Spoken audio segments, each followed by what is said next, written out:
after 1989, President Bush said, and it's a phrase that I often use myself, that we needed a new world order.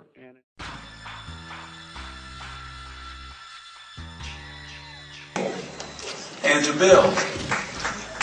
That's the polar opposite of the problem with terror. What is the root of, how come British citizens who happen to be Muslim fanatics blew up buses and subways? Because they didn't really think they were British.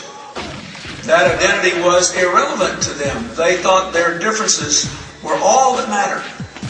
And it rendered people subhuman who disagreed with them. What do you want me to talk about? Yeah.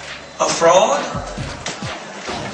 No, it wasn't a fraud, but I'll be glad to talk to you if you'll shut up and let me talk.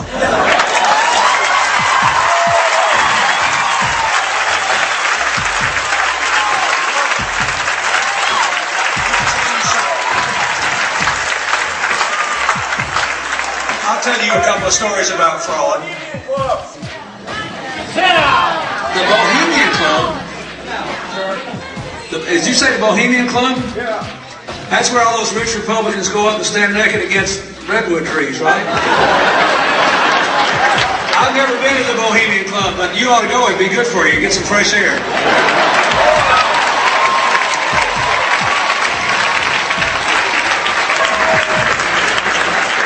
We know you've been to Bilderberg. Our country even accommodates somebody saying whatever they want to say. We know you've been to the Bilderberg group. And we get it. But think about it. The British were traumatized by those terrorist incidents because they were citizens. And I read all these interviews of other British citizens saying, "Oh God, I don't understand what happened. We lived with them, we worked with them, we went to sporting events with them, we went to dinner on the weekends, we celebrated holidays, our children played together, what happened?" They did not feel that they were part of the community. We know you've been to the Bilderberg group meetings. Why don't you talk about 9/11? Can you let him talk? Anyway, these people did not come here to hear you speak. And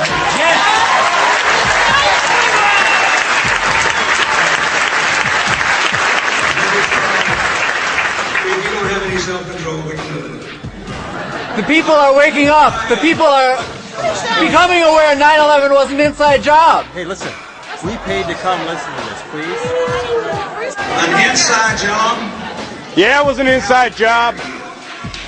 World Trade Center 7 didn't collapse by itself. Let me tell you something. One of my wife's strongest supporters is a woman who was burned beyond recognition, who has been through more than a dozen operations to put her life back together. And I know what she went through. And she loves Hillary because she went through it with her every step of the way. It was no inside job. I was with a guy the other day who told me he was a captain of the New York Fire Department, and before 9/11, most of his friends and he were Republicans. But he was appalled that his president and the government denied that he could have gotten sick breathing what they breathed. Remember what they breathed? They breathed benzene, PCBs, asbestos. And he said, your wife was the first person that knew a lot of us were going to get sick and some of us would die because of that. And she started fighting for us. And because of her, some of us who would have died are alive. And those who died...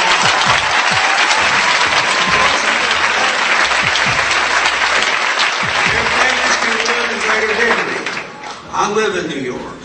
I know who did that. I flew back as quick as I could, and I went down to the Victims Identification Center, and I found myself standing next to an Arab fellow who was a full head taller than me, was about 6'7", with big old tears running down his face. And I said, did you lose anybody? He said, no. I'm an Egyptian Muslim American, and I hate what they did worse than you do. And he said, I'm so afraid my countrymen will never trust me again.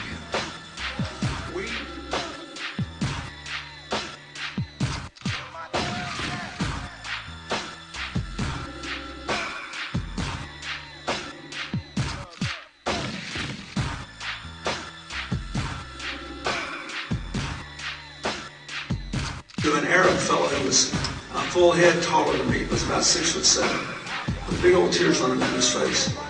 And I said, "Did you lose anybody?" He said, "No, I'm an Egyptian Muslim American, and I hate what they did worse than you do." And he said, "I'm so afraid my countrymen will never trust me again." We know about that. We know about that.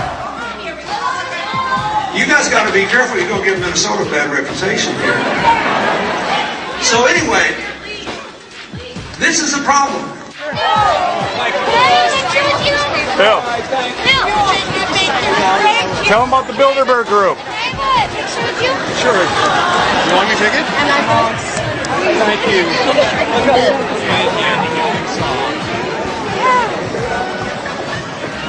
You guys aren't going to be able to get away with your New World Order, sir. Talk about Bill. You know what New World Order is.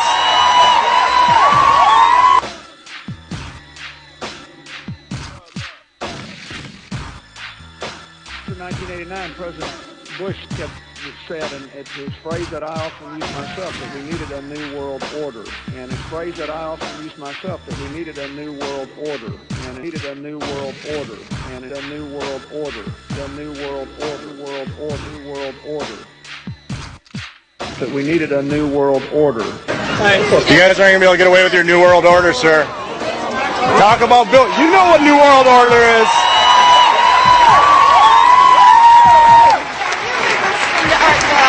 No, I got a free mind. He's the one that's been talking about it. No New World Order! Oh, he's the one that's fucking talking about it. Tell him about the Bilderberg Group. Yeah, I know your wife was there last year illegally under the Logan Act. It's true. Hey, you guys like America? Keep it that way. Now, when you do the video, Bill, hey, you said you'd come over and talk to us. Come talk to us, Bill. Tell them about the Bilderberg Group. Bohemian Grove! It was an inside job, we know it! New World Order scum. Come on, guys. It's true. It was an inside job, and we know it! Ooh. Why don't you tell them about the connections between you and the Bush family since the early 80s? Well, you know what the North American Union is? Everything you hear, you should educate yourself. You know what the North American Union is? Then you know what the North American Union is, right? You know what? Have you heard of the North American Union? Which is composed of? It's going to be America, Canada, and Mexico. Well, take down the borders. That's what we need to do. Yeah, right. North America instead of the different countries. That's Yeah. the best way to use it. Who needs sovereignty? This destroyed the United States. No, it's not destruction. Yes, it is. It's enhancement. If you don't have a country, it's not the sovereignty.